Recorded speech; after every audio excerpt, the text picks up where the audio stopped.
Hello বন্ধুরা, ঝরঝরে ঝাল ঝাল সুজি খেতে কার না ভালো লাগে। তো শুভও ঝরঝরে ঝাল ঝাল সুজি খেতে ইচ্ছা করছিল, তাই আমি নিয়ে নিলাম এক প্যাকেট সুজি এবং কড়াইতে হালকা তেল দিয়ে ভালো করে ভেজে নিয়েছি এবং এরপর সাদা তেল দিয়ে দিয়েছি। তারপর দিয়ে দিলাম আমি টুকরো করে কেটে রাখা পেঁয়াজ। যেহেতু আমার বাড়িতে সেরকম কাঁচা লঙ্কা ছিল না, একটা কাঁচা লঙ্কা ছিল, দিয়ে দিয়েছি।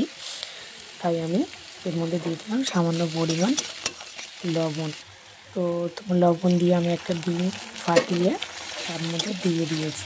দেওয়ার পরে পেঁয়াজ এবং ডিমটাকে হালকা করে ভেজে নিলাম। এরপর আমি দিয়ে দিলাম একটা শুকনো লঙ্কা। যেহেতু বেশি ঝাল হলে ভালো লাগবে না, তো আমি হালকা ঝাল করেছি, যেহেতু শুভও খাবে তাই। এবং আমি টুকরো করে কেটে রাখা সবজিগুলো দিয়ে দিলাম। এখানে গাজর, আলু এবং ফুলকপি এবং সামান্য পরিমাণ লবণ দিয়ে আমি এগুলোকে ফ্রাই করে নিলাম।